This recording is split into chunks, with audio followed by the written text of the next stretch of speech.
வணக்கம். கதவு தட்டினால் தான் திறக்கும், பேசாமல் நின்றிருந்தால் எதுவும் நடைபெறாது. அதுபோலத்தான் கடவுளும். கடவுளிடம் மனமுருகி வேண்டி கேட்டால் மட்டுமே வாழ்வதற்கான ஆதாரங்கள் கிடைக்கும். அதற்கு சில வழிமுறைகள் இருக்கின்றன, வெறுமனே நிறைவேறாது. வாழ்வின் அருமருந்தாய் திகழும் இறை வணக்கமும் இறை அச்சமும் எம்மை வழிநடத்தி செல்கின்றன. பக்தி பெருகிட வழி சமைத்திடும் வழிபாடு நிகழ்ச்சிக்குள் உங்கள் அனைவரையும் அன்புடன் அழைக்கின்றோம்.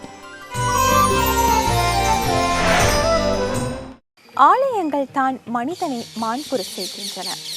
கோயில் இல்லா ஊரில் குடியிருக்க வேண்டாம் என்று எமது முன்னோர்கள் அனுபவித்து தான் சொல்லியிருக்கின்றார்கள். அங்குதான் அமைதியும் பக்தியும் மனிதனை பக்குவப்படுத்துகின்றன. இவ்வாறு ஆண்டவன் சன்னதியில் ஒரு தொன்மையான ஆலயத்தின் சிறப்பை சொல்கிறார் வரலாற்று ஆய்வாளர் NKS திருச்செல்வம் ஐயா அவர்கள்.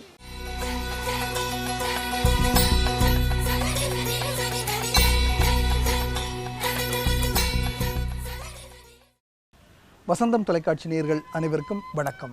இன்றும் வழிபாடு நிகழ்ச்சியில் ஆண்டவன் சன்னதியில் உங்கள் அனைவரையும் சந்திப்பதில் பெருமகிழ்ச்சி அடைகிறேன். இன்றும் மிகவும் தொன்மையான ஒரு ஆலயத்தோடு உங்களை சந்திக்கிறேன்.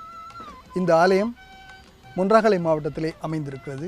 அதாவது தென்பகுதியிலே இந்த ஆலயம் இருந்தாலும் இது மொன்றாகலை மாவட்டத்திற்குரிய ஆலயமாக காணப்படுகிறது. அதுதான் இலங்கையிலேயே மிகவும் தொன்மை வாய்ந்த முருகன் கோயில் என்று சொல்லப்படுகின்ற கதிர்காமம் முருகன் கோயில். இந்த கோயிலை பற்றிய பல ஐதீகங்களும் பல கதைகளும் மற்றும் பல விடயங்களும் இருக்கின்றன. தட்சிண கைலாயம் என்று அழைக்கப்படுகின்ற கோயில் சாதாரணமாக நாங்கள் திருக்கோணேஸ்வரத்தை சொல்கிறோம். ஆனால் திருக்கோணேஸ்வரத்துக்கும் தெற்கிலே இருக்கும் ஒரு கோயிலாகத்தான் இந்த கதிரமலையிலே இருக்கும் கோயில் அமைந்திருக்கிறது. அதாவது இலங்கையின் மிக அதி தெற்கிலே இருந்த ஒரு கோயில் என்று பார்க்கும் பொழுது கதிர்காமம் தான் தட்சிண கைலாயம் என்று சொல்லப்படுகிறது என்று கூட ஆராய்ச்சியாளர்கள் கூறியுள்ளார்கள். இதற்கு காரணம் மிக மிக பண்டைய காலத்திலே இந்த கதிரமலை உச்சியிலே முருகன் கோயில் அமைந்திருப்பதற்கு முன்பாக இங்கே சிவ வழிபாடு தான் நிலவி இருந்ததாக கூறப்படுகிறது. சில ஆராய்ச்சியாளர்கள் 13,000 வருடங்களுக்கு முன்பு இந்த கதிரமலை உச்சியிலே சிவன் தான் குடிகொண்டிருந்தார் என்றும், சூரனை சம்ஹாரம் செய்வதற்காக இந்தியாவிலிருந்து வந்த முருகனுக்கு ஆசி வழங்கி சூரசம்ஹாரம் செய்து முடித்த பின்பு கதிரமலை உச்சியிலே முருகன் குடிகொண்டதாகவும், சிவன் இங்கிருந்து சிங்கராஜ வனப்பகுதிக்கு சென்று அங்கே குடிகொண்டதாகவும் சில ஐதீகங்கள் கூறப்படுகின்றன. அந்த வகையில் பார்க்கும் பொழுது மிக மிக தொன்மையான சிவாலயமாக கதிரமலை உச்சியிலே இருந்து சிவாலயம் இருந்திருக்கிறது.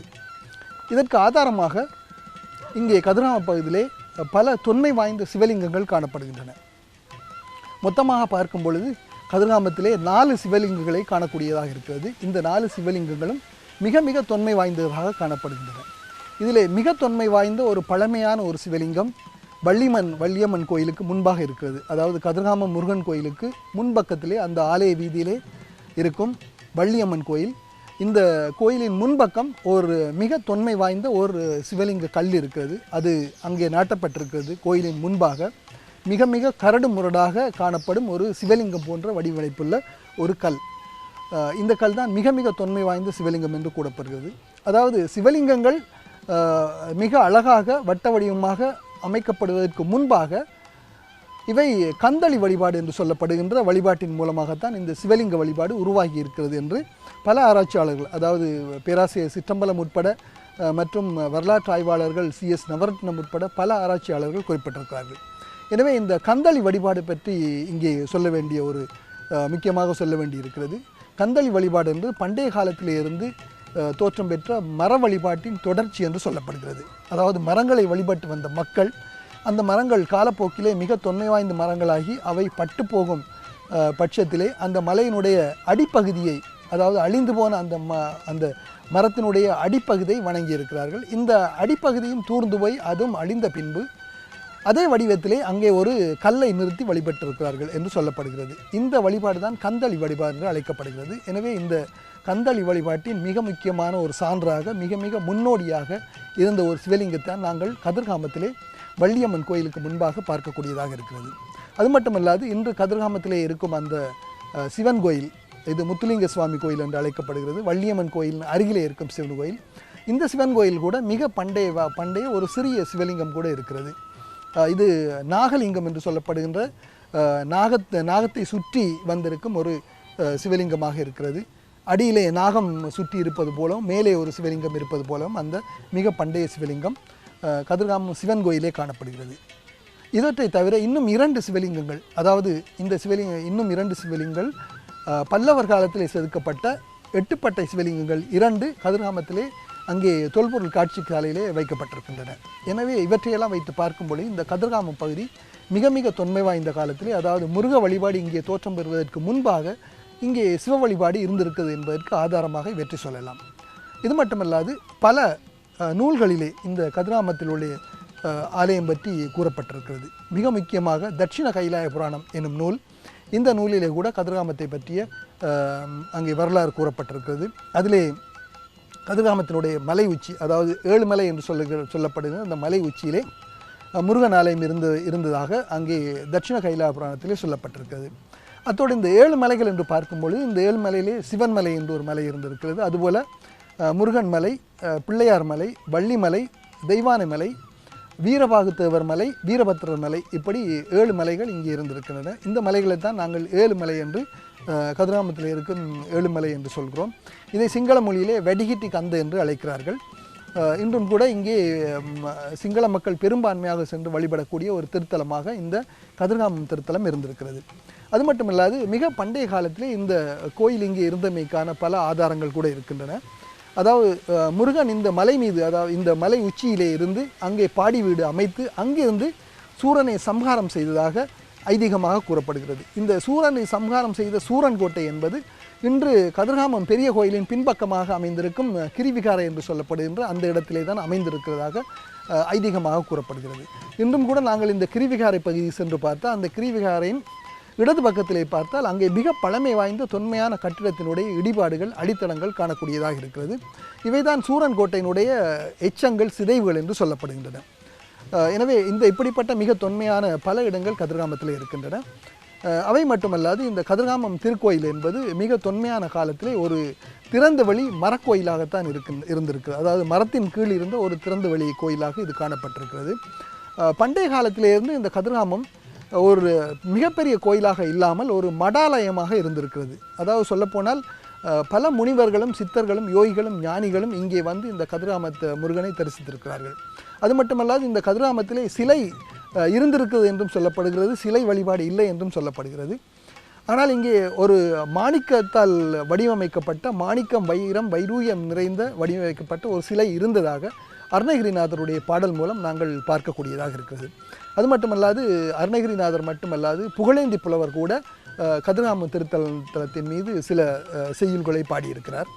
இப்படி பல தொன்மையான விஷயங்கள் கதிர்காமத்தில் இருக்கின்றன. கதிர்காமத்தை தரிசிப்பதற்காக, அதாவது கதிர்காமத்திலே குடிகொண்டிருக்கும் இந்த முருகனை தரிசிப்பதற்காக இந்தியாவிலிருந்து பல யோகிகளும் ஞானிகளும் வந்திருக்கிறார்கள். அதில் மிக குறிப்பிட்டு சொல்லப்போனால் மிக முக்கியமாக அகஸ்தியர் வந்திருக்கிறார். அதுபோல் தன்வந்திரி முனிவர், இன்னும் பல சித்தர்கள் முனிவர்கள் வந்திருக்கிறார்கள். அதுபோல் பாபாஜி வந்திருக்கிறார். அது மட்டுமல்லாது போகர், பழனியிலிருந்து போகர் வந்திருக்கிறார். இந்த கதிர்காமத்திலே ஆரம்ப காலகட்டத்திலே போகநாதர் கொண்டு வந்து அவர் பழனியிலே ஒரு சிலையை, அதாவது நவபாஷான சிலையை அங்கே பிரதிஷ்டை செய்து, அது மட்டுமல்லாது அங்கே ஒரு சத்கோண யந்திரத்தையும் அவர் வடிவமைத்து வைத்திருந்தாராம். அதுபோல் ஒரு நவபாஷான சிலையை கதிர்காமத்திலே பிரதிஷ்டை செய்து அங்கே ஒரு சத்கோண யந்திரத்தையும் அவர் வைத்தார் என்று கூட சொல்லப்படுகிறது. இந்த போகர் வைத்திருந்த சிலையும் அதனுடைய யந்திரமும் ஒரு காலகட்டத்திலே காணாமல் போய் விட்டதாகவும், அதன் பின்பு இப்பகுதிக்கு வந்த முத்துலிங்க சுவாமிகள் என்று சொல்லப்படுகின்ற கல்யாணகிரி சுவாமி, அவர்கள் இந்த மீண்டும் ஒரு யந்திரத்தை, இந்த யந்திரம் முருகனுடைய யந்திரம் என்று சொல்வார்கள், நட்சத்திர வடிவத்திலே இருக்கும் சத்கோண யந்திரம், அந்த யந்திரத்தை அமைத்து மீண்டும் கோயிலே கருவறையிலே வைத்து வழிபட்டார் என்று சொல்லப்படுகிறது. இன்றும் கூட நாங்கள் இந்த பிரகரா என்று சொல்லப்படுகின்ற அந்த வீதி ஊர்வலத்தின் போது அங்கே மிக பிரதானமாக இருக்கும் யானையின் மேலே வைத்து கொண்டு வரப்படும் அந்த பேழையிலே இந்த யந்திரம்தான் ஊர்வலமாக எடுத்து செல்லப்படுகிறது என்று கூட சொல்லுகிறார்கள். அதுபோல் இன்றும் கூட நாங்கள் கதிர்காமம் திருத்தலத்துக்கு சென்று பார்க்கும் பொழுது அங்கே இருக்கும் அந்த கதிர்காமம் கோயிலிலே இருக்கும் கருவறையிலே பல சிலைகள் இருப்பதாக சொல்லப்படுகிறது. அதாவது முருகனுடைய செவ்வகில் மரத்திலே செய்யப்பட்ட முருகனுடைய மரச்சிலை கூட அங்கே இருப்பதாக சொல்லப்படுகிறது. அது மட்டுமல்லாது இந்த மிக முக்கியமாக இந்த முருகனுடைய சத்கோண யந்திரம் அங்கே இருக்கும் பேழையிலே வைத்து வணங்கப்படுகிறது. எனவே தான் அங்கே சிலை வழிபாடு இல்லை. அங்கே நாங்கள் சென்று பார்க்கும் பொழுது கருவறைக்கு முன்பாக ஒரு திரைச்சீலை இருக்கும். அந்த திரைச்சீலையிலே முருகன் வள்ளி தெய்வானையோடு வீற்றிருக்கும் அந்த படம் தான் இருக்கிறது. அதைத்தான் நாங்கள் வணங்கிவிட்டு வருவோம். அந்த படத்துக்கு பின்பக்கமாக இருக்கும் கருவறையிலே தான் அந்த பேழை இருக்கிறது. அந்த பேழை தான் கதிர்காம திருத்தலத்திலே மிக மிக முக்கியம் வாய்ந்த, மிகவும் புனிதம் வாய்ந்த முருகனுடைய சத்கோண யந்திரம் இருக்கும் பேழை என்று சொல்லப்படுகிறது. அதோடு இந்த செவ்வகில் மரத்திலே செய்யப்பட்ட சிலையும் கூட அங்கே இருப்பதாக சொல்லப்படுகிறது. எனவே இப்படிப்பட்ட பல தொன்மை வாய்ந்த விடயங்கள் அங்கே கதிர்காமத்தில் இருக்கின்றன.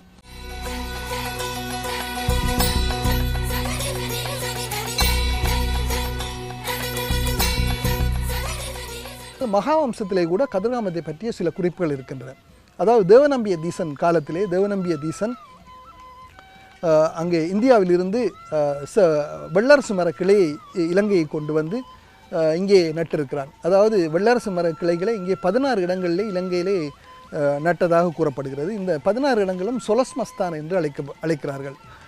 இந்த 16 இடங்களிலே ஒரு இடமாக கதிர்காமம் இடம்பெற்றிருக்கிறது. அதாவது இன்று கூட நாங்கள் சென்று கதிர்காமம் அந்த முருகன் கோயிலே பார்க்கும் பொழுது முருகன் கோயிலுடைய கருவறையின் பின்பக்கம் இருக்கும் அந்த போதி மரம், அதாவது அரச மரம், இந்த அரச மரம் அந்த இந்தியாவிலிருந்து சங்கமித்தை கொண்டு வந்த வெள்ளரசு மர கிளைகளிலே ஒன்று என்று அந்த மரத்தை புனிதமான மரமாக கூறி அதை வழிபடுகிறார்கள். இந்த மரத்திலே தான் மிக மிக அதிகமான சக்தி இருப்பதாக, அதாவது இந்த மரத்திற்கும் அங்கே கதிர்காமம் முருகனுடைய அந்த யந்திரம் இருக்கும் கருவறைக்கும் இடைப்பட்ட அந்த ஒரு சிறிய இடம் இந்த பகுதியில்தான் மிக மிக சக்தி வாய்ந்த ஒரு இடமாக இருப்பதாக இந்தியாவிலிருந்து வந்த யோகிகள் ஞானிகள் கூட சொல்லியிருக்கிறார்கள். அந்த வகையில் இந்த கதிர்காமத்தில் இருக்கும் அந்த அரச மரமும் அதற்கு பக்கத்தில் இருக்கும் அந்த முருகனுடைய கருவறையும் மிக மிக தொன்மை வாய்ந்த, மிக மிக புனிதம் வாய்ந்த, மிக மிக சக்தி வாய்ந்த இடமாக கருதப்படுகிறது. இதை வைத்து பார்க்கும் பொழுது இந்த காலகட்டத்திலே, அதாவது தேவநம்பிய தீசன் காலகட்டத்திலே சுமார் 2400 வருடங்களுக்கு முன்பு கதிர்காம பகுதியிலே பாண்டிய சத்திரிய மன்னர்கள் ஆட்சி செய்திருக்கிறார்கள். இதற்கான ஆதாரங்கள் கூட மகாவம்சத்திலே காணப்படுகின்றன. அது மட்டுமல்லாது 2300 வருடங்களுக்கு முன்பு இலங்கையிலே, குறிப்பாக இந்த கதிர்காமம் இருக்கும் தென்பகுதியிலே பொறிக்கப்பட்ட கல்வெட்டுகளிலே இந்த பாண்டிய சத்திரிய மன்னர்களை பற்றி குறிப்பிட்டிருக்கிறார்கள். இந்த பாண்டிய சத்திரிய மன்னர்களை பற்றி பார்க்கும்போது இந்த பாண்டிய சத்திரிய மன்னர்கள் கதிர்காமத்துக்கு அருகிலே இருக்கும் அந்த யாழ காட்டினுள்ளே இருக்கும் மலைகள், இந்த மலைகளிலே மிக முக்கியமாக கொட்டதாமுகில என்று சொல்லப்படுகின்ற ஒரு மலை, அதுபோல் போவத்தகல் என்று சொல்லப்படுகின்ற மலை, இந்த மலைகளிலே அவர்களுடைய ராஜதானி அமைக்கப்பட்டிருந்ததுக்கான ஆதாரங்களாக பல கல்வெட்டுகள் காணப்படுகின்றன. இந்த கல்வெட்டுகளிலே மீன் சின்னமும் சுவாஸ்திகா சின்னமும் பொறிக்கப்பட்டிருக்கிறது. இந்த மீன் சின்னங்களை வைத்து பார்க்கும் பொழுதுதான் இந்த கல்வெட்டை பொறுத்தவர்கள் பாண்டியருடைய வம்சாவளியை சேர்ந்தவர்களாக இருக்கலாம் என்று ஆராய்ச்சியாளர்கள் சொல்கிறார்கள். அந்த வகையிலே மகாவம்சம் குறிப்பிடும் கஜரகம சத்திரிகள் என்று சொல்லப்படுகிறவர்கள், கஜரகமத்தை ஆட்சி செய்தவர்கள், இந்த கஜரகம பிரபுக்கள், இவர்களை தேவநம்பிய தீசன் அனுராபுரத்திலே நடைபெற்ற அந்த வெள்ளரசு மரக்கிளை நடும் வைபவத்திற்கு கதிர்காமத்திலிருந்து அவர் அழைத்திருக்கிறார் என்ற ஒரு செய்தி கூட அங்கே மகாவம்சத்திலே குறிப்பிடப்பட்டிருக்கிறது. எனவே இப்படிப்பட்ட மிக தொன்மை வாய்ந்த விடயங்கள் இந்த கதிர்காமம் முருகன் கோயிலோடு தொடர்பட்டு இருக்கின்றன. இந்த முருகன் கோயிலே மட்டுமல்லாது இந்த பகுதியிலே பல கோயில்கள் இருக்கின்றன. அதாவது வள்ளியம்மன் கோயிலுக்கு அது முன்பக்கமாக இருக்கிறது, அதாவது ஆலய வீதியிலே இருக்கிறது வள்ளியம்மன் கோயில். அதற்கு பக்கத்திலே சிவன் கோயில் இருக்கிறது. இந்த கதிர்காமம் முருகன் கோயிலுக்கு மிகவும் அருகிலே பிள்ளையார் கோயில் இருக்கிறது. அதுபோல் பின்பக்கத்திலே வீரபத்திரர் கோயில், பத்தினியம்மன் கோயில் ஆகியவை இருக்கின்றன. கதிர்காமம் கோயிலினுடைய வலது பக்கத்திலே இருக்கிறது தெய்வானையம்மன் கோயில். இந்த தெய்வானையம்மன் கோயில் கூட மிக தொன்மை வாய்ந்த கோயிலாக இருக்கிறது. எனவே இந்த கோயில்களை எல்லாம் ஒரு காலத்திலே முருகன் அருளாட்சி செய்த இந்த இடங்களை எல்லாம் வட இந்தியாவில் இருந்து வந்த தசநாமி சுவாமிகள் அவர்கள் தான் இந்த கோயில்களை பராமரித்திருக்கிறார்கள். அதாவது இவருடைய காலம் பற்றி பார்க்கும் பொழுது சுமார் 1300 வருடங்களுக்கு முன்பு, அதாவது 7ஆம் நூற்றாண்டு காலப்பகுதியில் இந்த பகுதிக்கு முதலாக வந்தவர் வட இந்தியாவிலிருந்து முதலாம் கல்யாணிகிரி சுவாமி என்று சொல்லப்படுகின்ற ஒரு சித்தர் ஒருவர். இவர்தான் இந்த கோயிலை பொறுப்பேற்று நடத்தி வந்திருக்கிறார். அதன் பின்பு 2ஆம் கல்யாணகிரி சுவாமி, அதன் பின்பு 3ஆம் கல்யாணகிரி சுவாமி என்று பலர் இங்கே வருகை தந்திருக்கிறார்கள். இந்த சுவாமிகள், அதாவது வட இந்தியாவிலிருந்து வந்த இந்த தசநாமி சுவாமிகளுடைய பரம்பரையில் வந்த அந்த சித்தர்களும் முனிவர்களும் தான் இந்த கதிர்காமம் கோயில்களை நன்றாக பராமரித்து வந்திருக்கிறார்கள். எனவே இவர்களுடைய காலத்தின் பின்பும் இவர்களுடைய காலத்தின் முன்பும் இந்த கதிர்காமம் திருக்கோயில் மிக மிக உன்னத நிலையிலே பராமரிக்கப்பட்டு வந்திருக்கிறது என்பதற்கான ஆதாரங்கள் பல இருக்கின்றன. இவற்றில் 2 விடயங்களை முக்கியமாக சொல்லலாம். அதாவது கல்வெட்டுகள், கதிர்காமம் தொடர்பான 2 கல்வெட்டுகள் காணப்படுகின்றன. இந்த கல்வெட்டிலே ஒரு கல்வெட்டு பிற்காலத்திலே, அதாவது காசியப்பன் காலத்துக்கு முன்பு 5ஆம் நூற்றாண்டு பின்பு சுமார் 7ஆம் நூற்றாண்டு காலப்பகுதியிலே 7 தமிழ் மன்னர்கள் ஒருவர் பின் ஒருவராக ஆட்சி செய்து வந்தார்கள். இந்த தமிழ் மன்னர்கள் 7 பேரிலே ஒருவருடைய பெயர் திரிதர என்று மகாவம்சத்திலே குறிப்பிடப்பட்டிருக்கிறது. இந்த திரிதரன் சிறிதரன் என்று கூட அழைக்கப்பட்டிருக்கிறார். இந்த மன்னனால் பொறிக்கப்பட்ட ஒரு கல்வெட்டு கூட கதிர்காமத்திலே இருக்கிறது. அதாவது கதிர்காமத்தில் இருக்கும் அந்த கோயிலிலிருந்து நாங்கள் நேராக அங்கே கிரிவிகாரைக்கு செல்லும் வழியிலே அந்த வீதியிலே பாதையினுடைய வலது பக்கத்திலே இந்த கல்வெட்டு இப்பொழுதும் பாதுகாப்பாக வைத்திருக்கிறார்கள். இந்த கல்வெட்டு 4 துண்டுகளாக உடைபட்டு அதிலே ஒரு துண்டு கிடைக்கவில்லை என்று சொல்லப்படுகிறது. எனவே இந்த 3 துண்டுகள் தான் மிச்சமாக இருக்கின்றன. இந்த 3 துண்டுகளை வைத்து பார்க்கும் பொழுது இதிலே கதிர்காமத்திலே இருக்கும் 2 வழிபாட்டு தலங்களுக்கு இந்த மன்னன் மானியங்கள் வழங்கியது, அவற்றை திருப்பணி செய்தது தொடர்பான கல்வெட்டு தான் அங்கே இருக்கிறது. எனவே அந்த திரிதர என்று சொல்லப்படுகின்ற ஸ்ரீதர மன்னன் அவனுடைய காலப்பகுதியிலே அவனுடைய மகன் மூலம் செய்த ஒரு மானியங்கள், அதாவது இந்த ஆலயங்களுக்கான திருப்பணிகள் பற்றிய விஷயத்தை இந்த கல்வெட்டு சொல்லுகிறது. இந்த கல்வெட்டிலே இருக்கும் அந்த பிற்பகுதி, அதாவது காண கிடைக்காத அந்த பகுதியிலே இருக்கும் விஷயங்களை சேர்த்து பார்க்க போனால்தான் இங்கே இருக்கும் மகாசேன் தேவாலயம் என்று சொல்லப்படுகின்ற முருகன் கோயிலுக்கு இங்கே அவர்கள் மானியங்கள் வழங்கி இந்த கோயிலை புனரமைத்திருக்கார்கள் என்ற செய்தி கூட அங்கே சொல்லப்பட்டிருக்கிறது. ஆனால் இந்த செய்தி சரியான முறையில் அங்கே சொல்லப்படவில்லை. காரணம் என்னவென்றால் அங்கே இருக்கும் ஒரு துண்டு காணப்படவில்லை, அதாவது கிடைக்கப்படவில்லை என்றபடியால் இதனுடைய இந்த கல்வெட்டை முழுமையாக வாசித்து சொல்லப்படவில்லை. எனவே அதிலே அங்கே இருக்கும் கதிர்காமத்தில் இருக்கும் அந்த தூபிக்குத்தான், பௌத்த விகாரைக்குத்தான் அங்கே மானியங்கள் வழங்கப்பட்டதாகவும் அது புனரமைக்கப்பட்டதாகவும் சொல்லப்பட்டிருக்கு. அதற்கு அடுத்தபடியாக இருக்க வசனங்கள் எல்லாமே கிடைக்கப்பெறவில்லை. எனவே அதுக்கு அடுத்தபடியாக இந்த மகாசேன் தேவாலயம் என்று சொல்லப்படுகின்ற முருகன் கோயிலுக்குத்தான் மானியங்கள் வழங்கி அதை புனரமைத்திருப்பார்கள் என்பது கல்வெட்டிலே கூறப்பட்டிருக்கும் செய்தி என கூட அபிப்பிராயங்கள் இருக்கின்றன. எனவே இது ஒரு கல்வெட்டு. அதற்கு அடுத்தபடியாக இன்னும் ஒரு கல்வெட்டு கூட இந்த கதிர்காமத்திலே இருக்கும் வழிபாட்டு தலங்களை பற்றிய கல்வெட்டாக காணப்படுகிறது. எனவே இந்த 2 கல்வெட்டுகள் கதிர்காமம் பற்றி பொறிக்கப்பட்ட கல்வெட்டுகள் அங்கே இருக்கின்றன. இது மட்டுமல்லாது இன்னும் பல தொல்மையான விஷயங்கள் இங்கே இருக்கின்றது. அதாவது சீதவாக்கையை ஆட்சி செய்த ராஜசிங்க மன்னன், முதலாம் ராஜசிங்க மன்னன், அவன் காலத்திலே இந்த கதிர்காமத்தை அங்கே இருக்கும் வழிபாட்டு தலங்களை அவன் பொறுப்படுத்தி அந்த ஆலயங்களை எல்லாம் புனர் நிர்மாணம் செய்திருக்கிறான். அதாவது மீண்டும் கட்டி அமைத்து இந்த புனர்நிர்மாணம் செய்த பின்பு இந்த ஆலயங்களை பராமரிக்கும் பொறுப்பை இந்த தசநாமி சுவாமிகள், அதாவது வட இந்தியாவிலிருந்து வந்த இந்த தசநாமி சுவாமிகளுடைய பொறுப்பிலே விட்டிருக்கிறான்.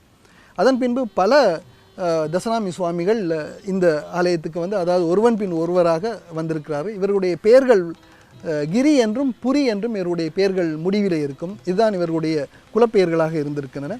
எனவே இந்த சுவாமிகள் தான் இன்றும் கூட அங்கே பூர்ணானந்தகிரி சொல்லப்படுகின்ற சுவாமி தான் இன்றும் அந்த தசநாமி பரம்பரையில் இருந்த கடைசி சுவாமியாக இன்றும் ஆலயத்தை பராமரித்து கொண்டிருக்கார். அதாவது மிக முக்கியமாக தெய்வானைமன் ஆலயத்தை. ஏனைய ஆலயங்கள் வேறு வேறு பராமரிப்பில் இருக்கின்றன. ஆனால் இப்பொழுது இருக்கும் தெய்வானைமன் ஆலயமும் அந்த கதிர்காமம் முருகன் கோயிலுக்கு பக்கத்தில் இருக்கும் பிள்ளையார் கோயிலும் இந்த தசநாமி சுவாமிகளினுடைய பராமரிப்பில் இன்றும் இருந்து வருகிறது. இந்த தசநாமி சுவாமிகள் அனைவரும் இங்கே அவர்கள் இங்கேயே சமாதி அடைந்திருக்கிறார்கள். அதாவது இந்த கதிர்காமத்திலே அவர்கள் சமாதி அடைந்திருக்கிறார்கள். அவருடைய சமாதிகள் கூட சுமார் 7 சமாதிகள், 7-8 சமாதிகள் என்று நினைக்கிறேன். அந்த சமாதிகள் இப்பொழுதும் கூட கதிர்காமத்தில் இருக்கும் தெய்வானையம்மன் கோயிலினுடைய பின்பக்கம் இருக்கின்றன. இன்றும் கூட நாங்கள் போய் பார்த்தால் அங்கே தெரியும். அதிலே கேசபுரி சுவாமி, பால்குடி பாபா, இப்படி பலருடைய சமாதி இருக்கிறது. அதுபோல் இந்த தெய்வானையம்மன் கோயிலினுடைய வாசல் பகுதியில் இன்னும் ஒரு சமாதி இருக்குது. அதுதான் மிக முக்கியமாக பாபாஜியினுடைய சமாதி.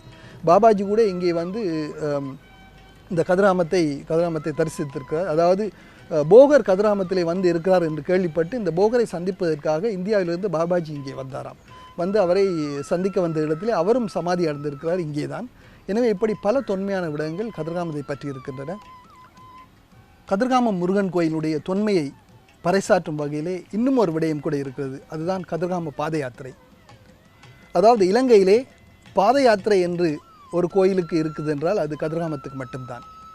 இந்த பாத யாத்திரையானது வடபகுதியிலே இருக்கும், அதாவது இலங்கையின் வடக்கிலே இருக்கும் செல்வச்சன்னதி ஆலயத்திலிருந்து கரையோர பாதை வழியாக நடந்து வந்து கதிர்காமத்தை அடையும் வண்ணமாக பண்டைய காலத்திலிருந்து இந்த பாத யாத்திரை இருந்து கொண்டிருக்கிறது. இப்பொழுதும் இந்த பாத யாத்திரை தொடர்ந்து கொண்டிருக்கிறது. அதாவது இந்த பாத யாத்திரையை ஆரம்பித்து வைத்தவர் அகஸ்திய முனிவர் என்று கூட சொல்லப்படுகிறது. அகஸ்திய முனிவரின் பின்பு பல முனிவர்கள் பாத யாத்திரை வந்திருக்கிறார்கள். இவர்கள் வந்த பாதை தான் இப்பொழுது இருக்கும் அதாவது இலங்கையினுடைய கிழக்கு பகுதியிலே இருக்கும் காட்டுப்பகுதி. இன்றும் அந்த காட்டுப்பகுதியிலே கடைசியாக இருக்கும் ஆலயம் உகந்தை முருகன் ஆலயம். இந்த உகந்தை முருகன் ஆலயத்துக்கு வந்து தங்கி அங்கிருந்து குமண, யாழ, கட்டகமுக போன்ற காட்டு பாதையினூடாக மக்கள் நடந்து வந்து கதிர்காம கந்தனை தரிசிக்கும் வழக்கம் இருக்கிறது. இது ஒவ்வொரு வருடமும் கதிர்காமம் திருவிழா நடக்கும் அந்த ஆடி மாதத்திலே இந்த கதிர்காம பாத யாத்திரை இன்றும் கூட நடந்து கொண்டிருக்கிறது. எனவே கதிர்காம முருகனுடைய மகிமை இந்த பாத யாத்திரையின் மூலமாக உலகில் உள்ள மக்கள் அனைவருக்கும் தெரியப்படுத்துகிறது என்று கூட சொல்லலாம். அப்படிப்பட்ட இந்த தொன்மை வாய்ந்த இந்த கதிர்காமத்துடைய ஆலயம், அந்த கதிர்காமத்தின் அருகில் இருக்கும் ஏழுமலை, அதை சுற்றி இருக்கிற கோயில்கள், இவை பற்றிய கல்வெட்டு, இப்படி பல தொன்மையான விடயங்களை அங்கே சென்று ஆராய்ந்து அந்த விடயங்களை வசந்தம் தொலைக்காட்சியினூடாக உங்கள் அனைவருக்கும் வழங்குவதில் பெருமகிழ்ச்சி அடைகிறேன். நன்றி, வணக்கம்.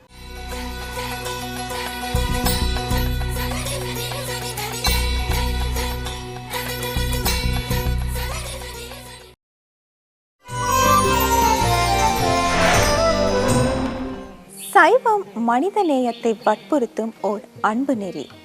சிற்றூர்களிடத்திலும் கருணை காட்ட வேண்டும் என்றும் வற்புறுத்துகிறது. உலகத்தையும் நுகர்பொருட்களையும் இறைவன் உயிர்கள் பெற்று இன்புறுவதற்காகவே படைத்தளித்தான். நாமோ சமய சடங்கு நெறியில் நின்று மனிதனுக்கு பசிக்கு உணவிட மறந்து இறைவனுக்கு படையலிடுகின்றோம். அடுத்ததாக வாழ்வியல் சடங்குகள் பகுதியில் இணைந்து கொள்வோம்.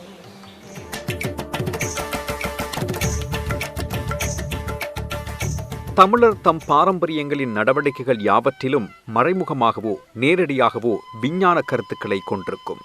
அவை பெரும்பாலும் எமது உடல் உள ஆரோக்கியத்தை பேணுவதற்கு உருவானவை என்பதே உண்மையாகும். கால மாற்றத்தால் ஏற்பட்ட நாகரிக வாழ்வு எனும் மாயைக்குள் அகப்பட்டு கொண்ட மனிதன் தன் வாழ்வின் நிம்மதியை மட்டுமல்லாது ஆரோக்கியத்தையும் இழந்து கிடக்கிறான். மருந்துகளின் உலகம் என்று சொல்லக்கூடியவாறு இன்று நோய்களால் மனிதன் அல்லலுறுவதை பார்க்கக்கூடியதாக இருக்கிறது. நாம் மீண்டும் எமது மூதாதையர்களின் வாழ்வு முறைமைக்கு செல்வது தவிர்க்க முடியாத ஒன்றாகும். அவற்றில் ஒன்றாகவே நகைகளை அணிந்ததன் நோக்கத்தை அறிந்து கொள்வது முக்கியமாகும். கொலுசு, மூக்குத்தி, மோதிரம், அரைஞான் கொடி, மெட்டி, வளையல், காதணி அணிவதன் தாற்பயம் பற்றி புரிந்து கொள்ள வேண்டும். தங்கத்தில் என்று இல்லாமல் முத்து, வெள்ளி போன்றவற்றிலும் நாம் நகைகளை அணிதல் கட்டாயமாக இருந்தது. இவை நம் ஆரோக்கியத்தை முன்னிறுத்தியே அணியப்பட்டன. ஆரம்ப காலங்களில் நாம் எல்லோரும் கொலுசு அணிந்தோம். பின்னர் இடைப்பட்ட காலத்தில் அது பழங்கால பழக்கம் என்று கைவிடப்பட்டது. தற்போது அது மீண்டும் வழக்கத்திற்கு வந்துள்ளது.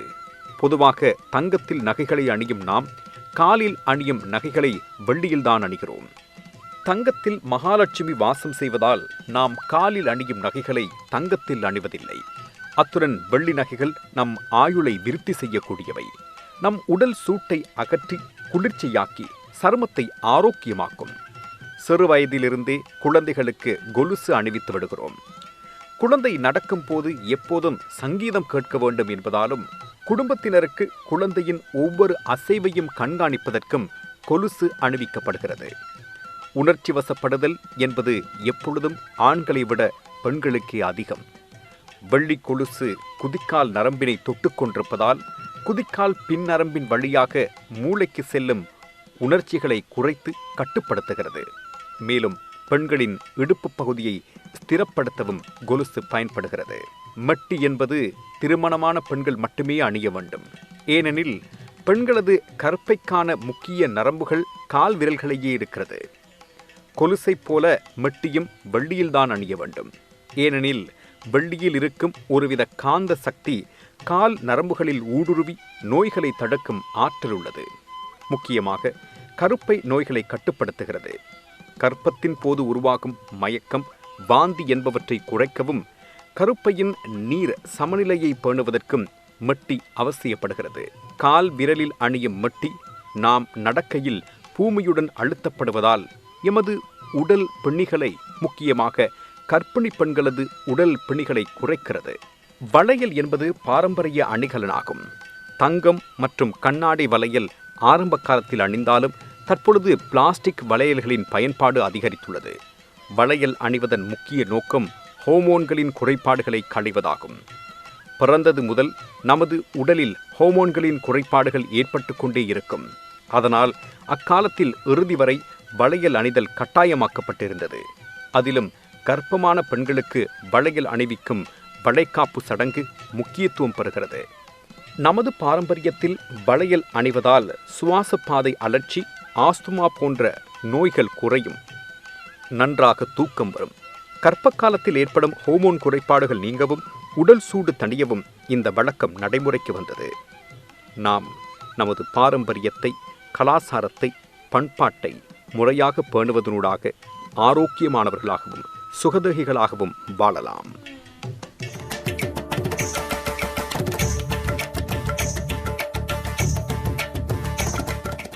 இந்து சமயத்தின் கருத்துக்களும் கோட்பாடுகளும் வழிமுறைகளும் பரந்த சமுத்திரம் போன்றது.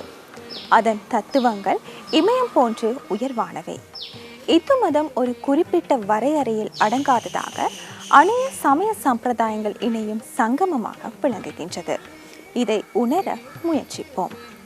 தங்கத்தாலும் சிறந்த மணிகளாலும் அலங்கரிக்கப்பட்ட லிங்கமூர்த்தியை, நாகராஜனால் சுற்றப்பட்டு விளங்குகின்ற லிங்கமூர்த்தியை, தட்சியாகத்தை நாசம் செய்த லிங்கமூர்த்தியை, மங்களம் செய்யும் ஸ்ரீ மகாலிங்கமூர்த்தியை நமஸ்கரிக்கின்றேன். மீண்டும் மற்றும் ஒரு வழிபாடு நிகழ்ச்சியில் சந்திக்கும் வரை நன்றி, வணக்கம்.